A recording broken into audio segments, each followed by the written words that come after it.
Livro Poder pela Oração, capítulo 8, Exemplos de Homens de Oração. O bispo Wilson disse, abre aspas, as primeiras coisas que me impactaram no diário de H. Martin foram o espírito de oração, o tempo devotado aos deveres e seu fervor, fecha aspas. Payson fez sulcos nas pranchas de madeira rígida em que seus joelhos se apoiaram com tanta frequência e por tanto tempo.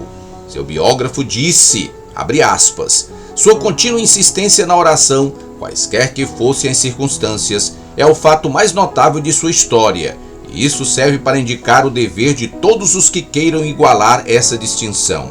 Às orações ardorosas e perseverantes deve-se, sem dúvida, atribuir em grande medida seu afamado e quase ininterrupto sucesso. Fecha aspas. O Marquês de Renty, para quem Cristo era a maior preciosidade, pediu a seu servo que o chamasse de suas devoções ao fim de meia hora. Certa vez o servo viu seu rosto por uma abertura. Estava marcada por tal santidade que sentiu aversão à ideia de interrompê-lo. Seus lábios mexiam-se, mas ele estava totalmente quieto.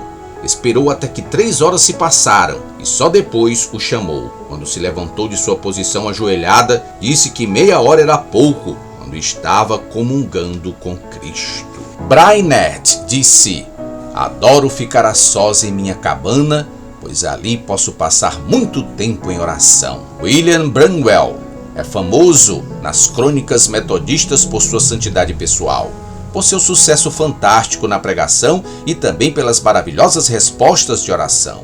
Orava durante horas, ele quase vivia de joelhos, cumpria sua rotina como se fosse uma chama de fogo. O fogo era aceso pelo tempo em que passava orando. Era costumeiro passar até 4 horas em um único período de oração reclusa. O bispo Andrews passava quase 5 horas todos os dias em oração e momentos devocionais. Sir Henry Havelock sempre passava as 2 primeiras horas de cada dia a sós com Deus. Se o acampamento fosse marcado para as 6 da manhã, levantava-se às 4. Earl Kynes levantava-se às 6 da manhã para garantir 1h30 de estudo da Bíblia e oração, antes de conduzir um culto doméstico às 15 para as 8. O sucesso do Dr. Judson na oração pode ser atribuído ao fato de devotar muito tempo à oração. Ele diz a esta altura, abre aspas, arranje sua agenda, se possível, de modo que possa confortavelmente devotar 2 ou 3 horas todos os dias, não meramente a exercícios devocionais, mas ao próprio ato da oração em secreto e da comunhão com Deus. Empenhe-se e afaste-se 7 vezes no dia dos afazeres para ficar na companhia de Deus e para elevar sua alma a Ele em retiro individual. Comece o dia levantando-se depois da meia-noite e dedicando a essa obra sagrada algum tempo no silêncio e na escuridão da noite. Que os primeiros minutos da alvorada encontrem-no na mesma obra. Que você seja visto fazendo o mesmo às 9, às 12, às 15, às 18 e às 21 horas. Seja resoluto quanto a esse assunto. Faça todos os sacrifícios viáveis para manter tal rotina. Considere que o tempo é curto e que os negócios e os afazeres não devem ter permissão de roubá-lo de Deus. Impossível! Orientações para fanáticos, é o que dizemos. O Dr. Judson comoveu um império para Cristo e lançou a fundação do reino de Deus com um indestrutível granito no coração de Burma. Ele foi bem-sucedido, um dos poucos homens que poderosamente estamparam a marca de Cristo no mundo.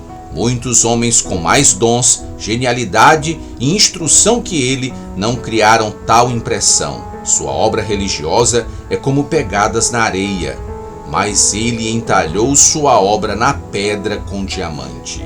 O segredo de sua profundidade e resistência encontra-se no fato de separar tempo para a oração. Manteve o ferro vermelho de tão incandescente e a habilidade de Deus deu forma ao ferro com força duradoura. Nenhum homem pode fazer uma obra grandiosa e duradoura para Deus se não for um homem de oração e nenhum homem pode ser um homem de oração se não devotar muito tempo à oração.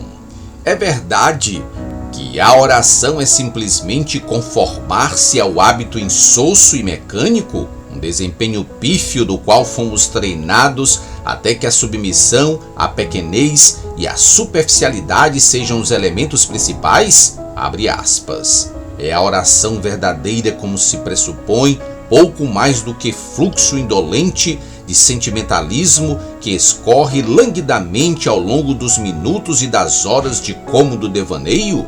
Fecha aspas. Cânon Lidon continua. Que respondam aqueles que realmente oraram. Às vezes descrevem a oração com o patriarca Jacó em uma luta contra um poder invisível, que não raro em uma vida sinceramente dedicada a Deus pode durar até altas horas da noite ou mesmo até o começo do dia seguinte. Às vezes referem-se à intercessão comum com Paulo como uma luta conjunta. Quando oram, mantêm os olhos fixos no grande intercessor no Getsêmani, nas gotas de sangue que caem no chão naquela agonia, na resignação e no sacrifício. Ser importuno é a essência da oração bem-sucedida. Ser importuno não quer dizer viver em sonhos, mas em trabalho contínuo.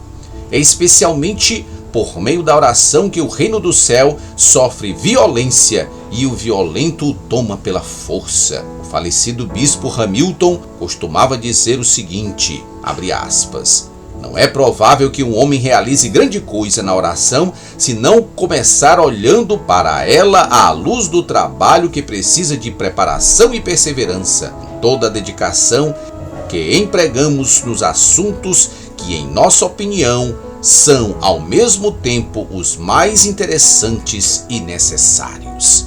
Fecha aspas. Que legal, você chegou até o final do vídeo. Muito obrigado. E agora, se não deixou o like, peço a você, deixa o like no vídeo. Me ajude a continuar esse trabalho. O seu like é importantíssimo para a manutenção deste trabalho. Muito obrigado.